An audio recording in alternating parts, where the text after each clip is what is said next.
Hello, hello, hello, everyone. It's your girl, Simone Rivers, the Yum Yum Ambassador, coming to influence the flavor of the room that you are in.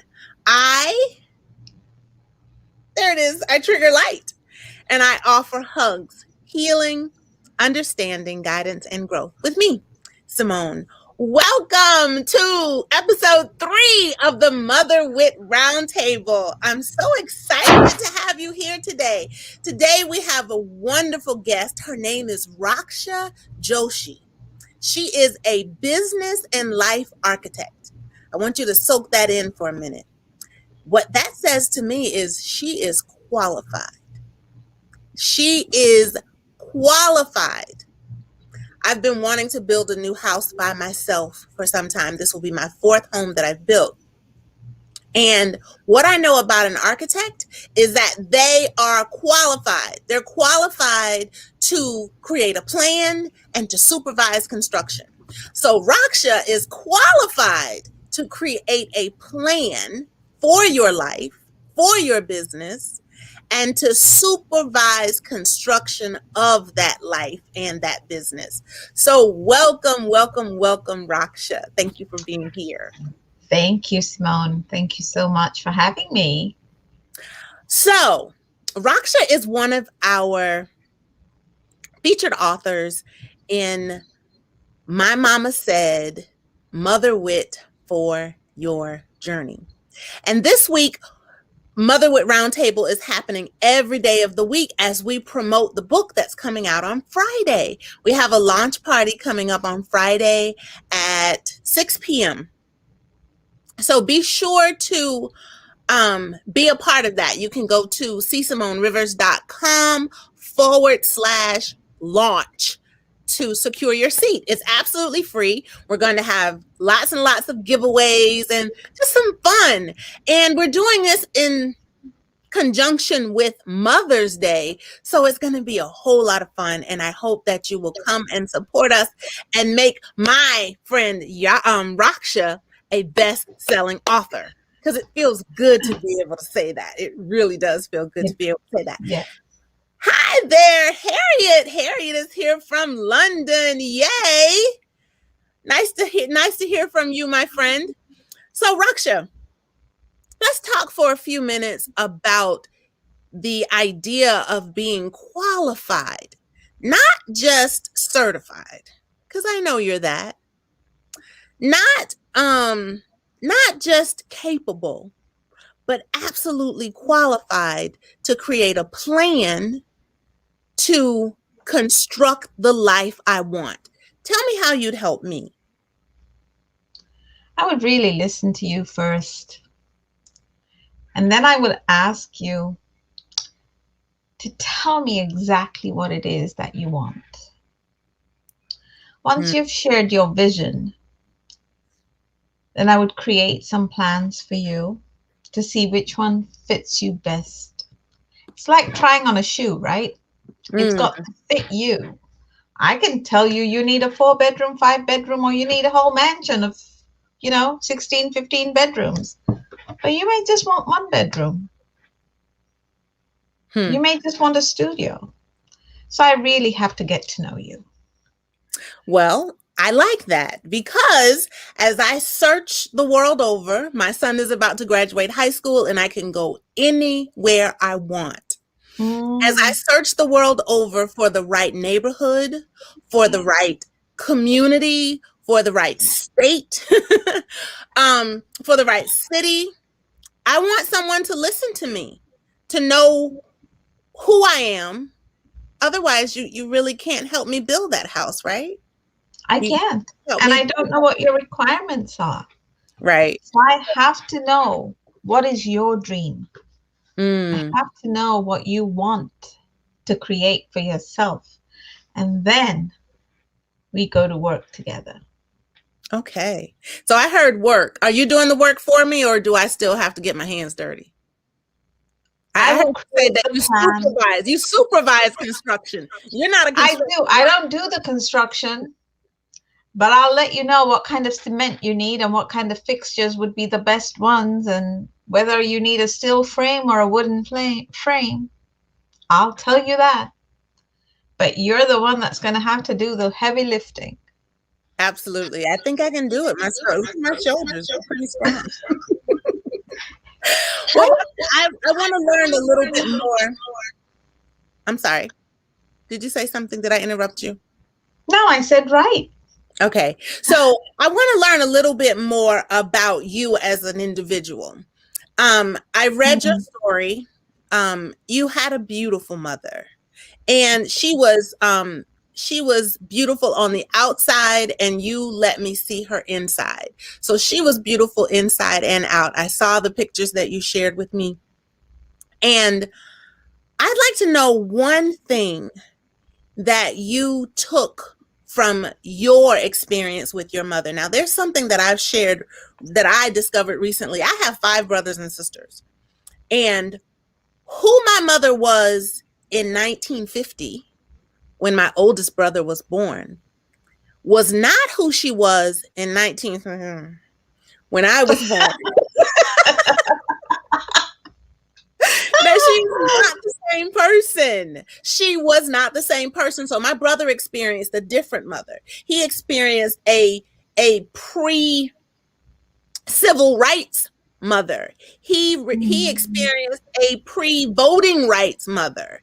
He experienced a pre-Mississippi burning and Martin Luther King mother.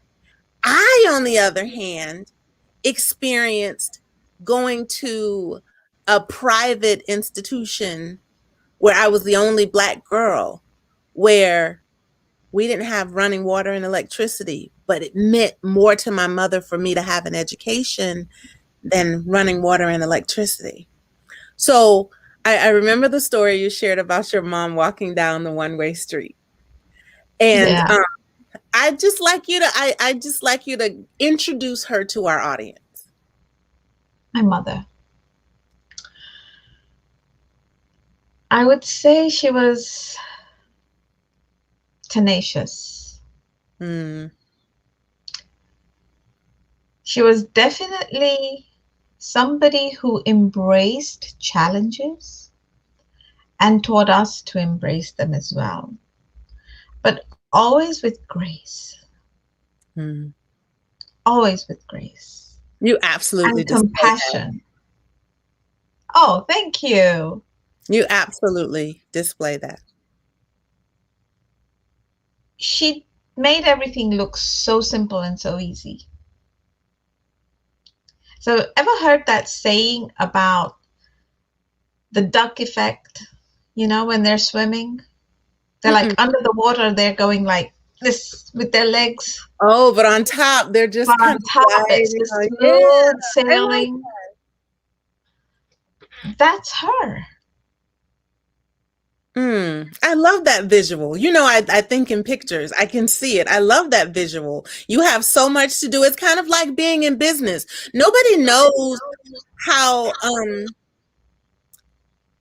perhaps difficult it is to make sure the lighting is right when you're doing a video. Like right now, the sun Yes. was out, now the sun is gone. And the leaves are moving. So the light isn't quite right. I could have put up the green screen. I can take the green screen down. That's all the pedaling underneath the water. It's speaking to I spoke to 38 people about this book. 38 Mm. people.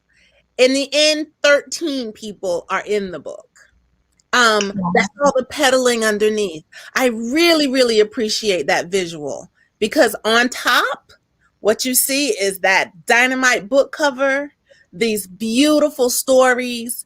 We're out on Amazon now, but all the work that went into it, no one sees. And I really appreciate that visual. So thank you to your mother. Thank you. Thank you. I'm sure she's listening. Me too. Mine too. I just know it. And that's a great segue because when my mother passed away, I was pretty broken. I was pretty broken. Um but she lived in Florida. I live in the DC area. And what I missed was her voice. Like I Mm. just kept saying, the Thanksgiving Day, she passed away 3 days before Thanksgiving. Thanksgiving Day, I called. I was fixing the breakfast casserole that we always do, and I was calling to see what went in it. And then I realized, she's not answering the phone. Um, and I'm sure my brother doesn't know. He answered the phone. I hung up.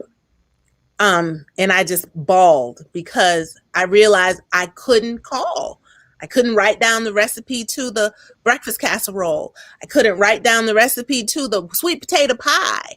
I couldn't write down the recipe to all the things that I learned how to make with her. I had to do things alone.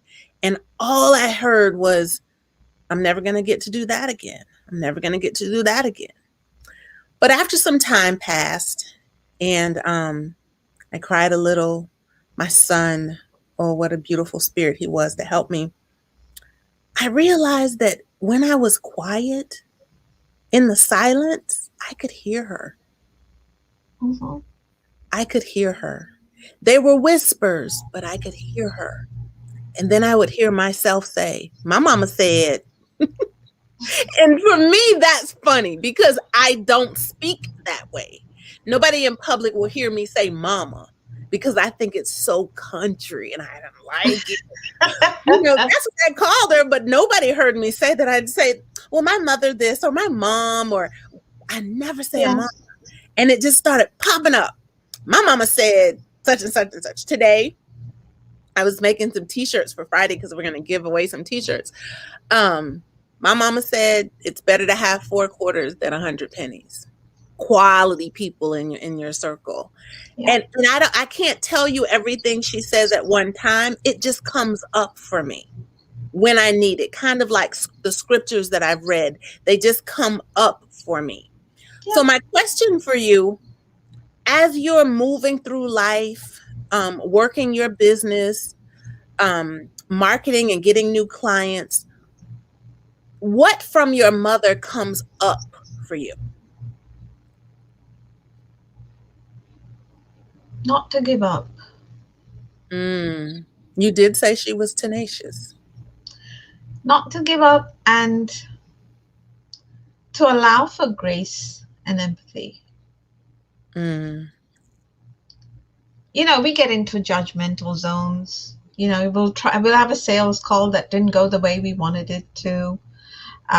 Or somebody makes a comment. Remember?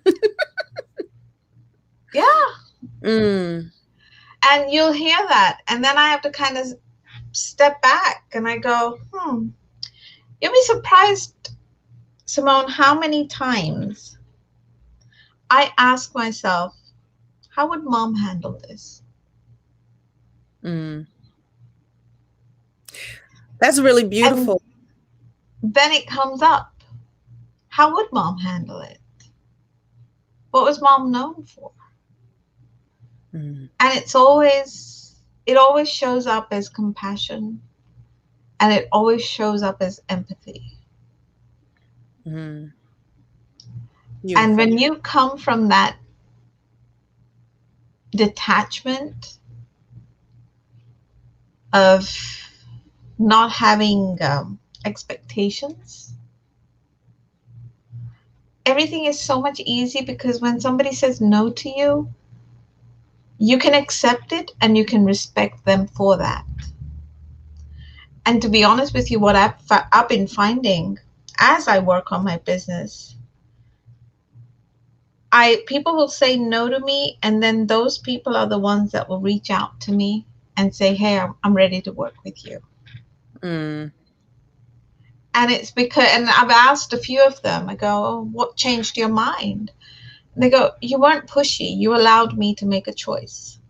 Well, Raksha, I told you I had 38 conversations. Yeah. I didn't call anyone. I set up an opportunity to participate.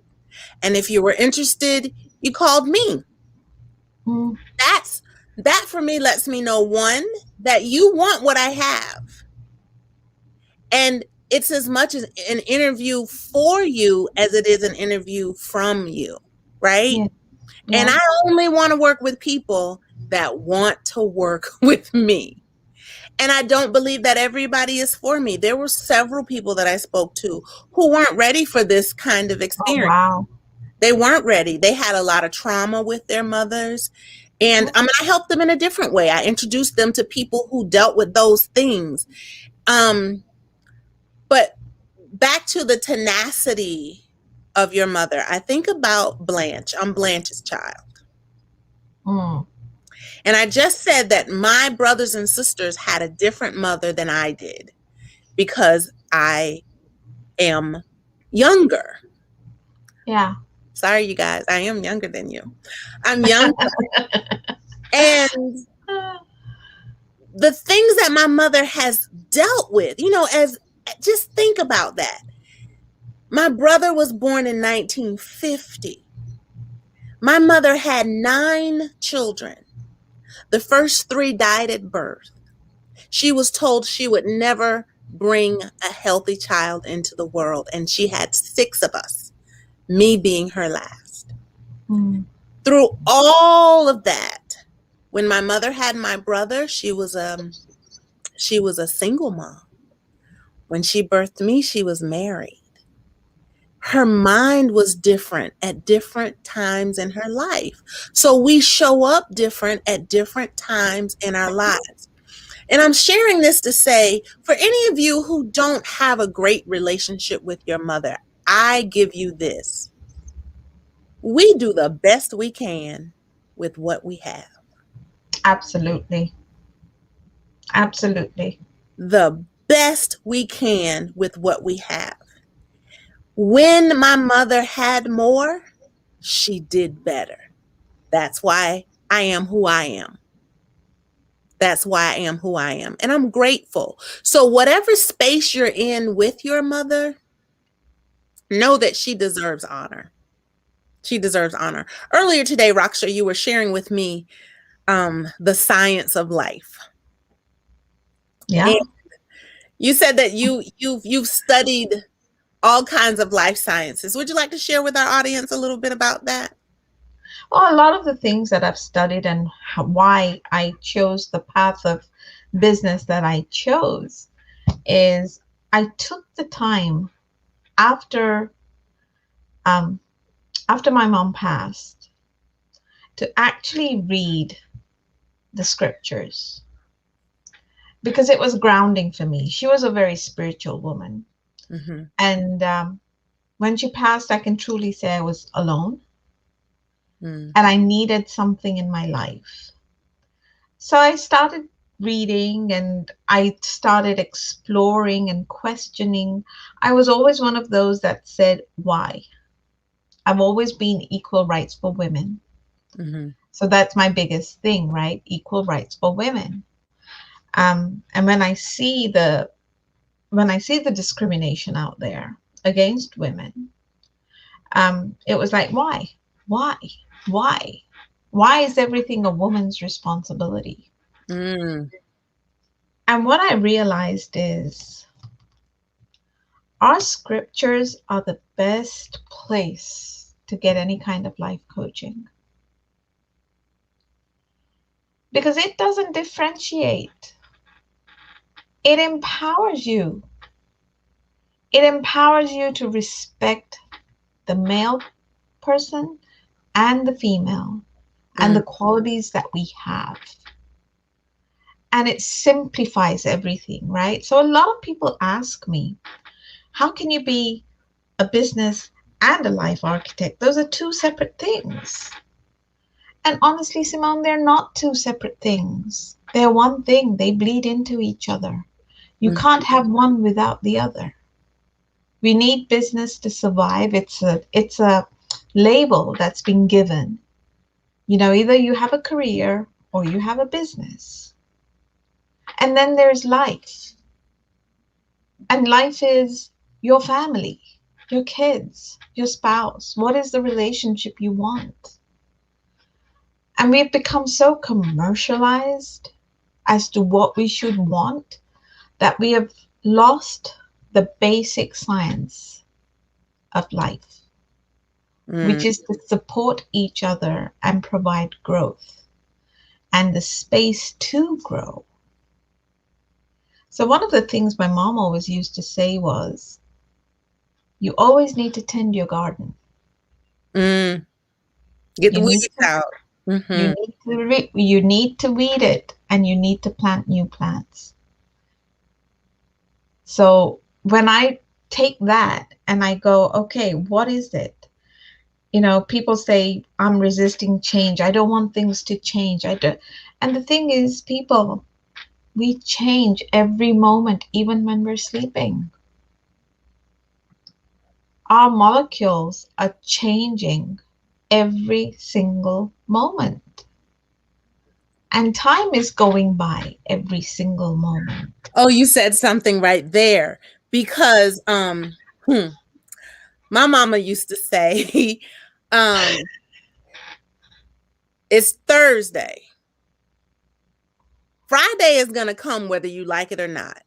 You Exactly. can prepare for it, or you can be the same person you are today that you are tomorrow. I say it a little different. I say change is inevitable, but growth is a choice. Yes. Change is inevitable, but growth is a choice. And I have always been afraid of change. I was in a 20-year marriage knowing I needed to go, but afraid of the change. What was going to happen to me? How was I going to do this? How was I going to do that? And the other thing my mama said was, how is not your business? Your business is to pray and to trust. And I Mm. heard Lawana Bradford say this morning that she was in meditation. I love the word. She was in meditation. I always said prayer and meditation, but meditation, medi means middle. So it's like I was in the middle of a conversation between my spirit and my source. And they tell me what to do, and then I make a move. So yeah, And that's it. We've moved away from it because we're so technology, what do you say, dependent, mm-hmm. that we're waiting for the outside to tell us what should be our next move. When really, if you sleep and sit with yourself, you will get the answer. Oh, I You know, agree. the I'm a Hindu by birth. I Mm-hmm. practice Hinduism. And one of the things that we do is we have altars in our house. We're not like, we have so many gods. We're always praying. I'm very familiar with Ganesh. Yes. So one of the things is, like, people say it's a religion. It's really not. It's a philosophy. Mm-hmm. It's not a religion. And that's what I realized when I started reading all these books is organized religion came in so much later. These books, these scriptures that we read, these inspirational scriptures that were written yonks of years ago, they're really road mapping a way of life, a way of life that is good for you, good for the family that you're building, and it's good for the planet that has birthed you. Say that again. Good, if I remember it. That's how you know it's coming through you, not from you. I love it. Say that again. Exactly. So, what I think I said it right. So, whoever's listening, if I don't get it right, let me know. Um, but I feel that the scriptures, they basically give you the roadmap to build your family, your life, in honor of who you are, who your partner is, who your children are. Because honestly, our children, we just have custody of them until they get to adulthood. After that, we have to allow them to Sometimes we live. don't even have custody. They came through us, but they get to make their own choices.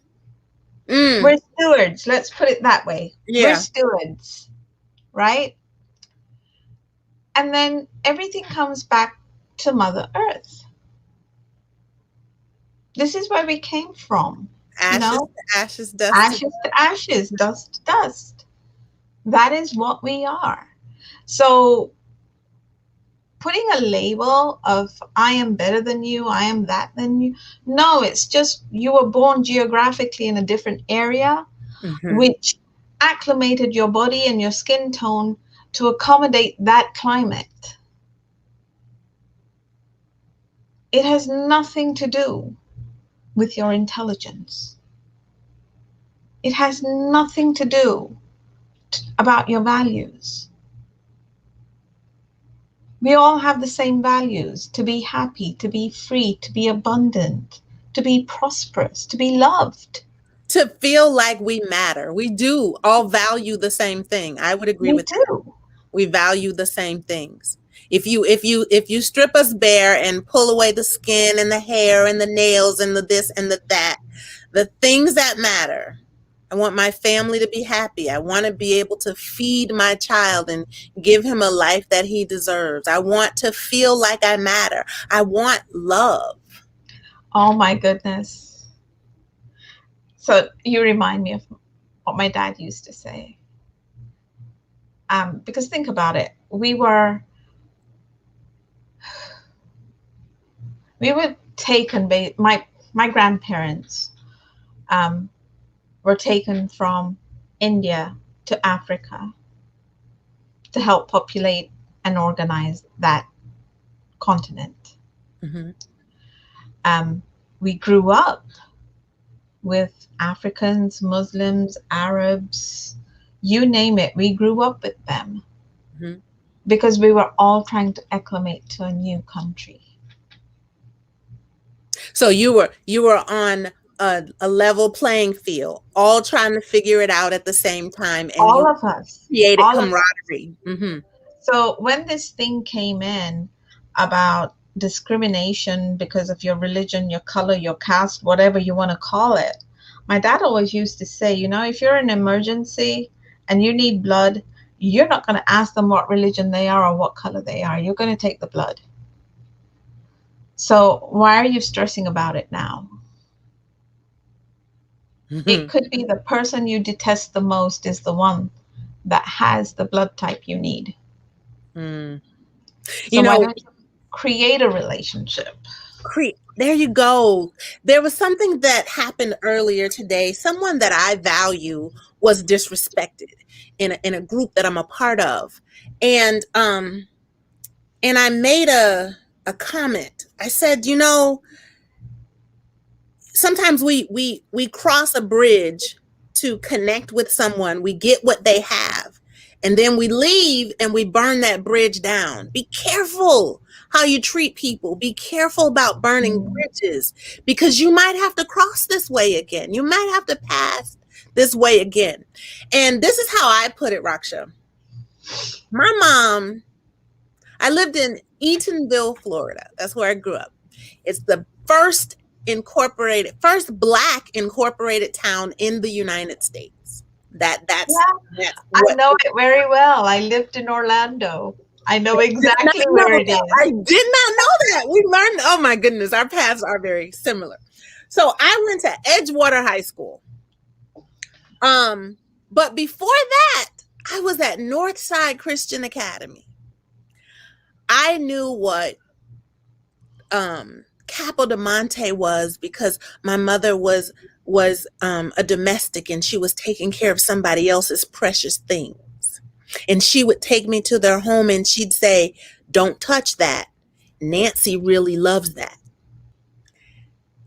And they were beautiful, but it bothered me that we didn't have them. Yeah. So my position in life was, I remember riding on the bus from my house in Eatonville to Maitland, where my school was, and I saw the sprinklers on, and I was thinking, "Oh boy, somebody's going to get in trouble because they left the water on." Because you Oh, don't do that at my house. Not at my house. And it wasn't until I was exposed to these things that I started to understand that there was a different way of living. I didn't know Yes. how poor we were because we were loved.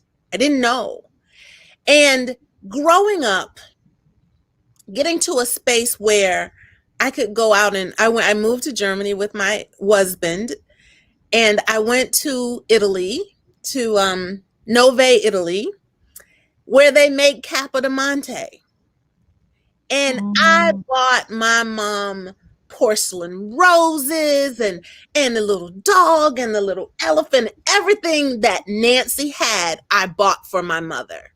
And I sent it to her in the mail. And when I came home, she had it in a little curio cabinet. Now, Nancy had hers out so people could see, but my mom was hiding it.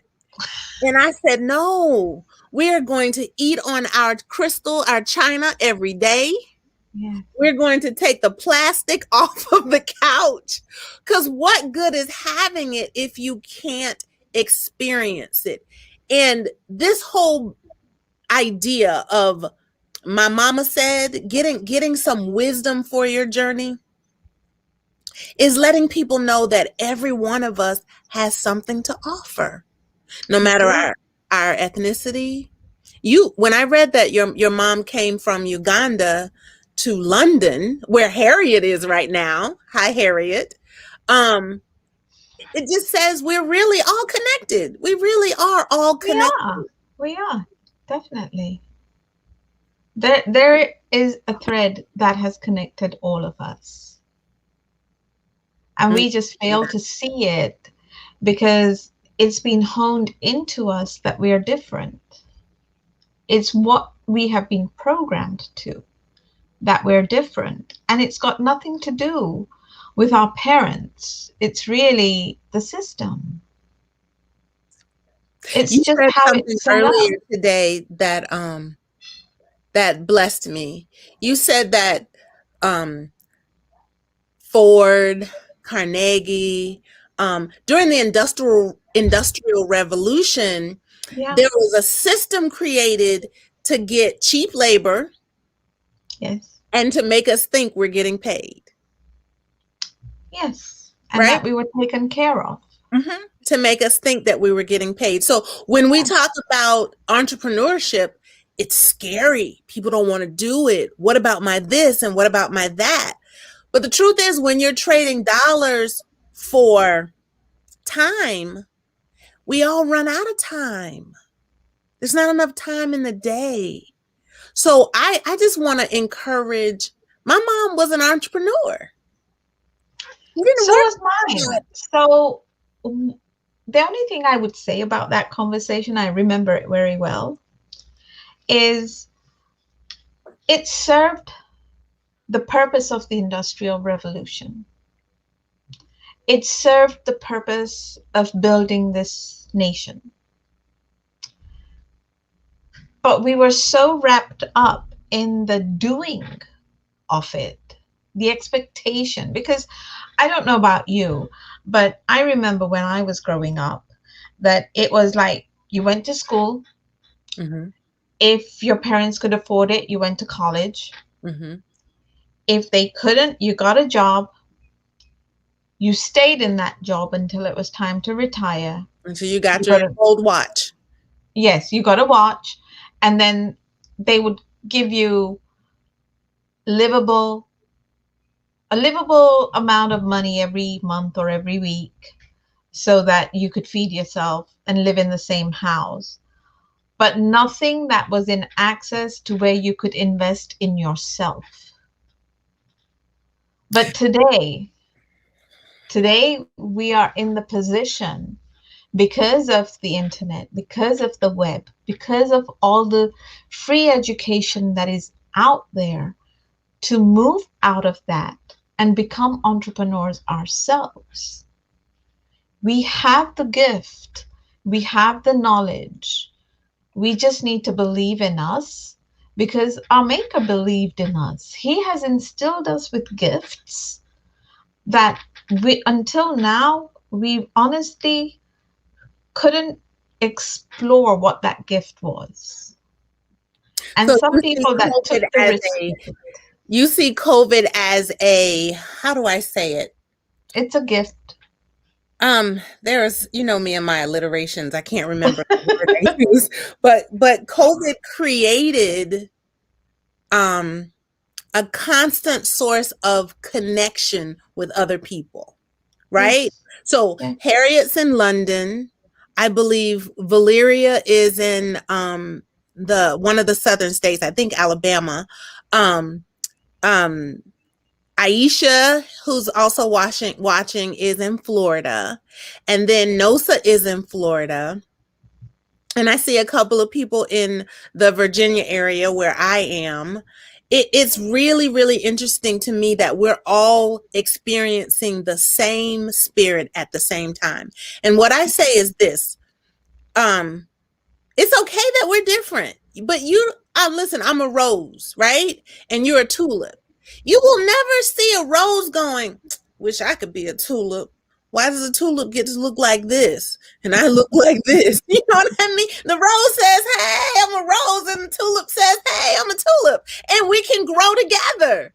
We make a Absolutely. beautiful bouquet. Absolutely. And So then think here comes about the when daffodil. so think about when the iris, the tulip, the rose, the daisies, they all come together in one bouquet. What is possible? Exactly. And think about all the pieces, the things that we get to experience, the smell of it, right? The color of it. The some roses are tall, some roses are short, some roses have big petals, some roses have small petals. There's a piece that I wrote called A Woman is a Rose, that happens to have thorns. I believe it was Teddy Roosevelt that said, I appreciate, instead of saying my rose bushes, instead of being mad that my rose bushes have thorns, I am happy that my thorn bushes has roses. Yeah, And that's how I look at life. I think about this. So this is the last gift that my mother ever gave me. You know, I collect elephants and I love her. oh my goodness. If you we Ganesh, if you if you sit an elephant in a room, right? And there are 20 people in the room. Right now you see the front of the elephant. And your perspective in life is going to be based on what you see. I see Absolutely. the butt of the elephant. My perspective on life is a little different. Somebody else over here is going to see the right side and assume that the left is okay. What I have learned to do in my life is I traverse around the room. So I can see Raksha's point of view. I can see Simone's point of view. I can see Valeria's point of view. I can see Aisha's point of view. I can see Shavaris's point of view. And I don't judge them because we behave based on how we see life. Exactly. And when you're exposed, now your experiences are different. Your actions are going to be different. Your words are going to be different. Absolutely. And that's the mother wit I received from Blanche. Blanche exposed me to new people, new places, new things. When I took my SAT, I knew what a sconce was because she had exposed me to a sconce. Do you know what I mean? And I appreciate my life. It's rich. It's full of beautiful, a meadow of flowers. What do they call those flowers? Um, when they all grow together, you can buy the seeds and they're all wildflowers. Wildflowers are all different colors, they're all different heights, All and different they're heights. beautiful. I thank you for being a flower in my life. Oh, thank I thank you you. for your beautiful aroma, the way that you tickle my fancy with the way that you speak, the fact that you are qualified. Qualified. Did y'all catch that? She's not just certified, she is qualified to create a plan and to supervise the construction of your business and your life. I thank you, my friend. Oh, I thank you. Thank you for having me. This has been amazing. Every time we speak, I grow. Thank you. Thank you. Thank you. That's how I will end. Be like water. Water lets nothing stop its flow. When there's an obstacle, it will go over it, it will go under it, it will go around it, or it will be patient and just go through it. We've seen that happen. Mhm. Be like water and just flow. Like that boat or that duck that Raksha talked about earlier. Underneath is a current of joy that we always have access to. No matter what the top waters are doing, it can be blowing and it looks like the boat is going to capsize, but underneath there is a current of joy that we always have access to. And that's where I believe our parents are now, in that current of joy, letting us know that they're still supporting us. Oh, yes. So I thank you, Raksha. Everyone, Friday, May 7th at 6 p.m. I'm going to put in the chat. Let me do that real quick. SimoneRivers.com/launch. Do it now.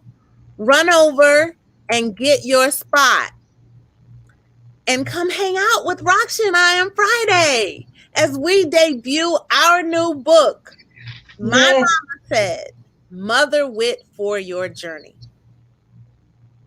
I'm going to look in the chat and see if we have any comments or questions that we want to answer. Anybody have any questions for Raksha? Please let me know. All my Facebook friends, I don't see your names. I only see Facebook users. So I apologize for not using your name. That's the way this system is set up. Thank you, Pastor Tamala. Thank you, Harriet. Thank you, Aisha. Thank you, Valeria. Thank you, Benjamin. Benjamin is also an author in the book. Thank you, Sharice. I thought I saw Lakeisha's name. Thank you, Natasha. Natasha is a beautiful spirit. Oh my goodness. That girl, I learned so much from her. Thank you, Angela Barnes. Thank you, thank you, thank you. Thank you to everyone whose name I cannot call out because Facebook only shows me Facebook user. Thank you for your time and for thinking it worthy of your time to be here with us. My mama said, May 7th, 2021 at 6 p.m. My mama said, thank you, Raksha. Be well. Thank you. Mwah. You too.